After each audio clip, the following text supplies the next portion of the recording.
This is Gail Morgan welcoming you to the Libertarian Counterpoint. Now, your host, James Just. And welcome to Libertarian Counterpoint. With me tonight is Mr. Richard Fields and Mr. John Cameron. And we've had for us libertarians, it's been an interesting weekend, shall we say, Richard. I decided to not pay much attention to it, as little as I had to. But you actually kind of paid attention to the whole thing. So you've got some words for the rest of us, shall we say, over about what happened at the convention this weekend. Yeah, we'll make a report from the field. Richard Fields with a report from the fields. Last weekend, I watched the speeches of Robert F. Kennedy Jr. and Donald J. Trump at the Libertarian Party National Convention, so you wouldn't have to. Kennedy correctly pointed out the many assaults on the Constitution made by both Trump and Biden. He received a mixed but somewhat positive reception from the delegates. Trump was roundly booed, particularly when he asked libertarians to nominate him, even though he had not filed nomination papers, or vote for him. His supporters' chant of, "We want Trump," was drowned out by a chant of, "End the Fed." Unaccustomed to giving his anti-Biden stump speech to a hostile crowd, he made his shortest speech ever, thankfully. I also watched the interminable 7 ballots it took to nominate Chase Oliver as the Libertarian presidential candidate. The right-wing Mises Caucus favorite, Michael Rectenwald, led in early balloting with Oliver second and Mike Dermott third. Rectenwald's chances were probably not helped when he admitted to eating edibles and walked out of a press conference because he thought the questions were boring. According to Semaphor's Dave Weigel, Rectenwald was unusually off in his public remarks last night. Oliver offered Termott his endorsement for VP in return for Termott's support for Oliver for president. Smoke-filled room there. So on the 7th ballot, Oliver eked out a 49.53% percentage of the delegates to Rectenwald's 44.73%. A few singleton miscellaneous write-ins and none of the above ballots prevented the required 50% majority. That forced the 7th ballot between Oliver and Nota, which Oliver won, but with only 60.6% of the vote. Interestingly, none of the above would have won if Nota would have won. The LP would have fielded no 2024 candidate, probably what the Trump-liking Mises Caucus wanted. Later, Oliver's choice for VP, Mike Dermott, was nominated after only 2 ballots. So the always fractious LP survives to live another day. Oliver could be described as a left libertarian. His libertarian origin story includes confronting riot police at an anti-war protest. He's the candidate who won 2% of the Senate vote in Georgia a few years ago, forcing the race to a runoff which was run by the Democrat, which made the Senate tip toward Democratic control. He is perhaps the hardest working LP candidate ever. He's the only LP candidate in history who campaigned in all 50 states to secure the nomination. And he's gay. One of the many challenges will be getting cooperation from the Mises Caucus-controlled Libertarian National Committee. And, of course, the perennial LP challenge of getting media attention, particularly after this weekend, and particularly when there is another better-known third-party candidate in the race. The presumptive nominees of both the Republican and Democratic parties are both evil for multiple reasons, which I don't have time to go into here. Not to mention they're both senile. Oliver is good, and at age 38, young and decidedly not senile. And he's underestimating his predictions of success, saying that getting 2% of the vote is a reasonable goal. My guess is that he will do much better than that. This is Richard Fields with this week's report from the fields. See you again next week. Thank you, Richard. Yeah, I didn't have to watch all that. Thank you for watching it. Richard, bless you, my Yeah. child. Yeah. So He provided a service to the rest of us, I think. a wonderful service. Yeah, you think Trump, on top of being a liar and crazy, is also senile now? You think? I think he's about the same point that Biden was 4 years ago. He's trending in that direction. Yeah, that's my observation. He's making faux pas like saying that it was I forget Elizabeth Warren that wouldn't send the Capitol Police into the January 6th problem. Somebody besides Nancy Pelosi, I forget who it was. But anyway, he is making mistakes like making faux pas like the one I just made right now. Yeah, that's all right. That's all right. Yeah. So I hear the crowd there wasn't exactly, shall we say, completely welcoming of Trump and his speech. No, the boos and the hisses and the "you had your chance" yells very much overpowered the "we want Trump." There are a few Mises people in the crowd that Trump people in the crowd. Actually, they all got into the hall somehow or another. They got into the hall first and took over all of the front row seats.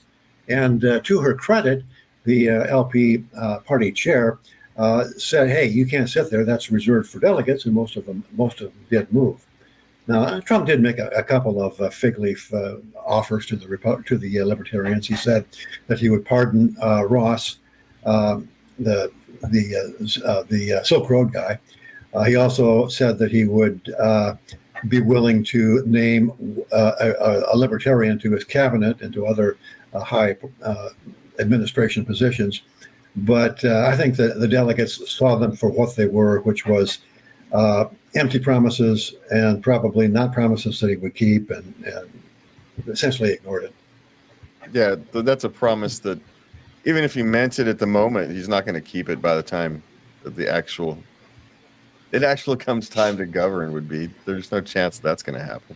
I mean, except for maybe you might get a Rand Paul, but I don't think you get Rand Paul out the Senate. I don't think you take him out of the Senate. So I don't think he'd be foolish to leave the Senate.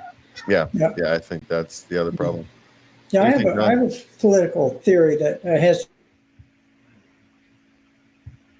Yeah, John's been silenced by the internet gods on his political theory. I think it's what's happening there.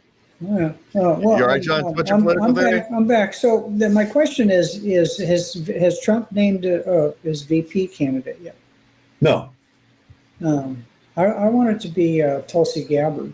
She said she'd accept, because I figure, since basically what we're watching is a really poorly written soap opera in prime time, and that I don't wish it upon the man, but there's no way Trump, even if he gets elected, he's going to get assassinated or something. And we haven't had a hot president.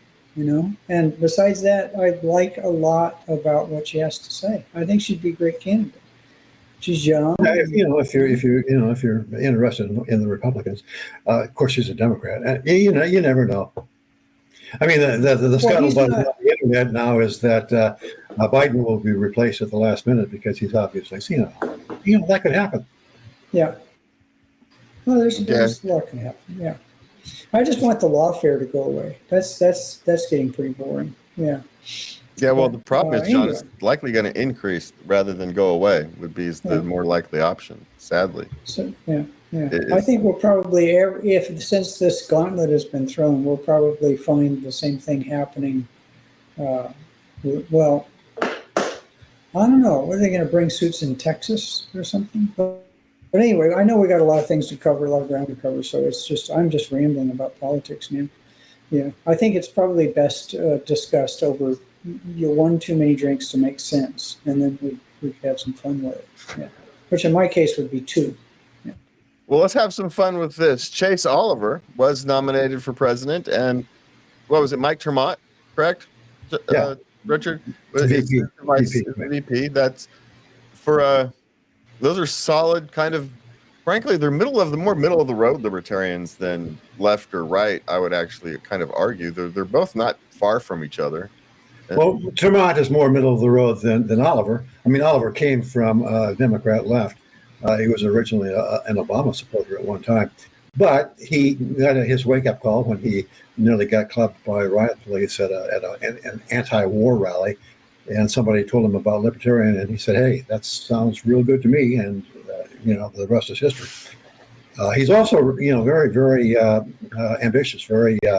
And that's not the right word, very energetic and works. He's a hard worker, which I think is absolutely necessary for libertarian candidates. And we've had some in the past who are a bit on the lazy side. He's not. Yeah, we experienced some of that here. He's been, he came here for a meeting. He came into Sacramento for a meeting. He ended up having a radio show appearance here at a local radio show down here, and then he went and had a fundraising event up in Roseville. I actually had the opportunity to drive him. So I had an opportunity to meet Chase, and he's a good guy. And whether you can agree or disagree with specifics of any policy, but at the end of the day, as libertarians, every presidential candidate is going to be a compromise for most of us, because everybody else other than us is a compromise for most of us. Well, I don't see anything anything serious that I disagree with Chase Oliver on. Nothing at all. And for that matter, Mike Tremont. And the interesting thing about Mike Tremont is that he has credentials as a police officer. He says that thankfully he never was assigned to a vice squad, so he didn't have to compromise his philosophy to be a policeman, but he brings a lot of field experience concerning the overreach of policing in the United States. That would be very interesting, because all the cases that are getting to the Supreme Court, almost all of them are not about crimes. They're about people violating regulations, and the police are awfully busy not following up on property crimes and personal crime, because they're too busy arresting people for violating regulations, which are basically unconstitutional. So it would be nice to camp with a public podium. I'd love to see that. Yeah. All right, John. So we're actually going to go ahead and move on, and we're going to talk about the Twitter files. And we're going to let you take the lead on this, because you had more of an opportunity than we did to kind of dig into the actual depth that these Twitter files have actually kind of gone to. Let me bring that up. So yeah. Yeah, go ahead, please, John. Well, this is a release of additional information. Before we saw a little bit of skullduggery, and now it reads like a soap opera. It reads like propaganda. It reads like 1984. They're former quote unquote IC operatives, which are intelligence community operatives. There's 18 different. This is scary. Named in.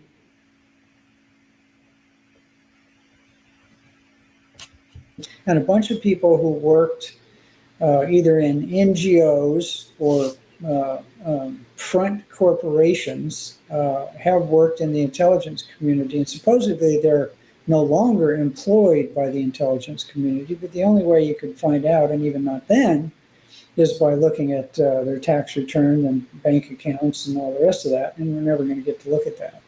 And they, basically went into Twitter and other places with the idea that they saw misinformation, disinformation as a national security threat, and that they needed to fight the information war like they were doing in foreign countries here. And they talked specifically in emails about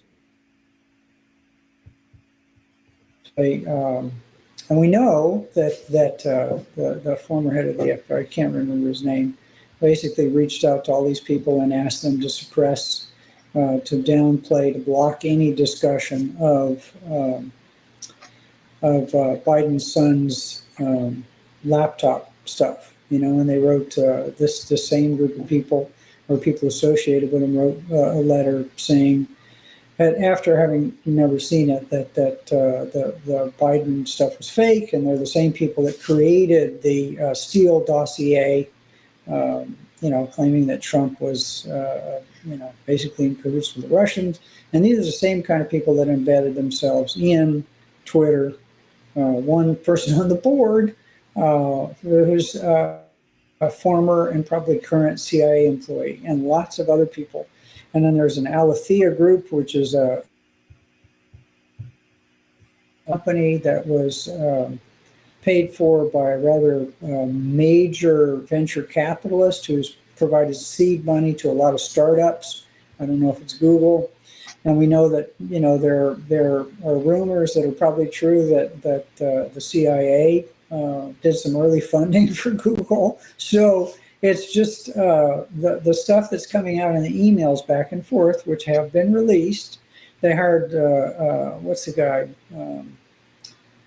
One of the world's famous hackers to be their head of security for Twitter. And, he's exchanging emails back and forth about what do we do about this misinformation we're seeing. And in light of the insurrection, I'd really like to push to take more action in regards to Trump. And then the head of wanted the Twitter files to become the property of the law firm representing I don't know who, so that they would then become private conversation between the law firm and its clients, so that nobody could ever subpoena the information that's now been released in that second page of the Twitter file. So it's scary. There's people who are parts of these organizations who've written books about the information war and how to spot disinformation and how disinformation is a threat to national security and on and on and on. So it's pretty sickening. And if since it's part of Public, which is part of Schellenberger's group, to get the full it's going to be public access, but the article is still behind a paywall in Public, and I think it's $5 a month to get at it. But I'm pretty sure it's all going to get released. And if anybody, can get at the what's behind the paywall right now and has the stomach to read it, it's just disgusting. It's 1984. It's Big Brother. It's the stuff we've been talking about for years, right out in the open. Copies of emails and all the rest of that. Yeah. The real eye opener, I think, in all of this is the new word, which is malinformation, which is true, but that the government doesn't want to be want to see the light of day. There's an anecdote, and it's probably true, about somebody from China saying, "Why do you people pay attention to the news? We stopped paying attention to the news in China decades ago because we know it's all propaganda. Why are you still paying attention to the propaganda which the news in the United States has become?" And in the last 4 or 5 years, social media has become propaganda, with the exception in the last couple of years for Twitter, since Elon Musk took over Twitter. It's the only exception of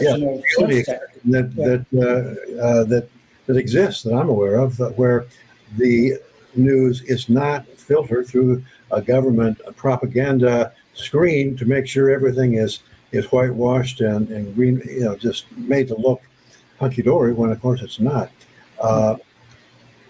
If you want to get good information about what's going on in politics, well, the only way you can do it now is through financial newsletters that don't accept advertising.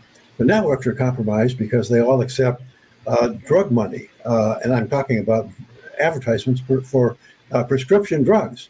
Have you ever wondered why all of the cable networks, every other ad is for a prescription drug that you can't get except by prescription? Well, it's because the drug companies, the pharmaceutical industry, wants to make sure that all of the news coverage is positive as far as Big Pharma is concerned. So, they're bought off. And the social media companies are extorted off because, hey, it's a nice social network you've got there. If you want to keep it, you better let us help you out with your editing process a little bit. Otherwise, we will end Section 230. We'll bring down the heavy hand of regulation. We may even, break up your monopoly there. That's the kind of thing. Yeah, well, that's actually a good segue there, talking about Section 230. Reason had an article the other day. Let me get us back over there. Sometimes there's too many things. All right. So about ending Section 230 would end the internet, would kill the internet as we know it, which of course is the point of ending Section 230 or net neutrality, whatever goofy government regulations, procedures you want to stick onto it, right? That's the whole point of it, is to end the internet as we know it. That's why they want to do it. Am I wrong? Yeah. And they want to do it both on the left and the right. And the people that will hurt it's not Google, it's not Facebook, it's not any of the biggies, because they have the wherewithal to hire legions of lawyers and editors and all the rest of that, and to actually, kowtow and keep track of what the government, the deep state, wants us to believe, not believe. Yeah, or worse, it'll kill the little guys. They don't have any. Or worse than that, they don't have any compunction about repeating the government line, because they don't care. They just want to make money, and if repeating the government line helps them make more money, so be it. Yep. Yeah, but it's so what is yeah, go ahead. No, but what does that mean for small shows like us, right? We have a public access, but who knows for how long, as cable TV kind of starts to die out, 5, 10, 15 years longer, who knows? Well, we've already seen the problem. We're on YouTube. Used to be you could go to YouTube and enter in Libertarian Counterpoint, and all of our shows were neatly cataloged, in chronological order. Now, if you type in Libertarian Counterpoint, good luck finding anything in the top 10 or 15 listings. You have to type it in very, very specifically with the date of the show, the number of the show, whatever. It is really hard to find Libertarian Counterpoint on YouTube, and that's because of there's a word for it. It's shadow banning. That's what's happened already.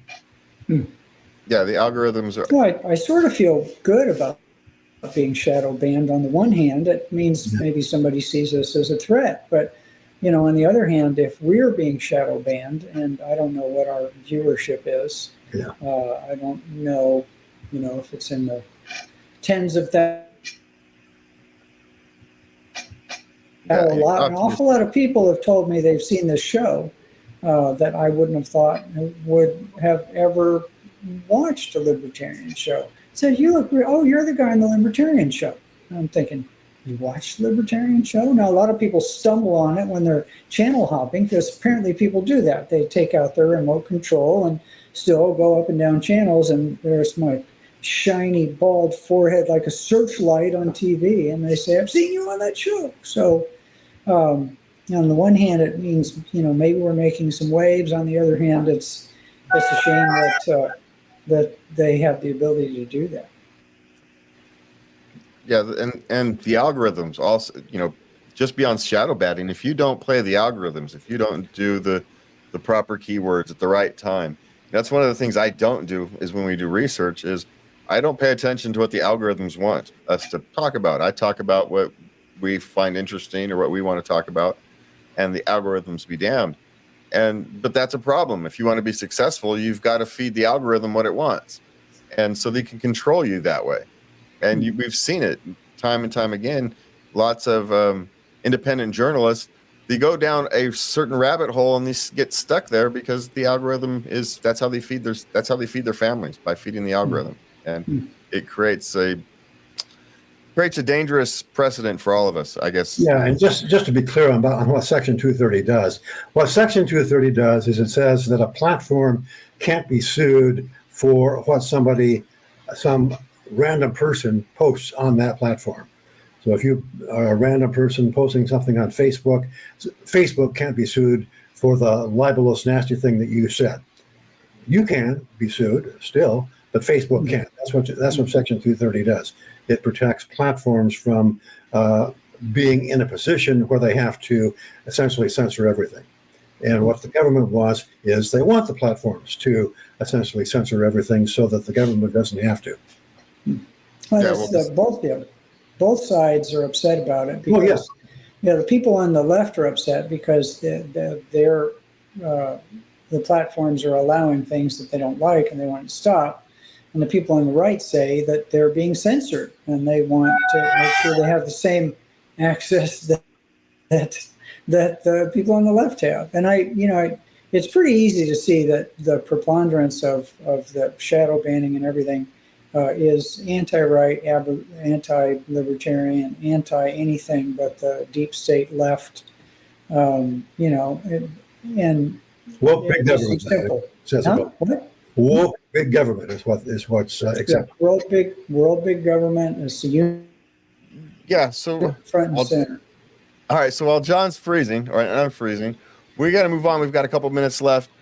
So let's get to Tennessee is something that we've talked about often about the unnecessary occupational licensing. Tennessee is looking to reduce unnecessary occupational licensing barriers for people with criminal records. And, we're all okay with that. Better than okay, because the people that suffer most from the barrier to jobs and becoming contractors and all the rest of that are people with felony convictions, and people of color and other minority groups, primarily people of color, are per capita have much higher degrees of convictions for crimes. And so they can't bootstrap themselves by even applying for good jobs. And the nice thing about the Tennessee bill is that they said that you can no longer use this since they're applying for a job as if their felony was directly had to do with that occupation.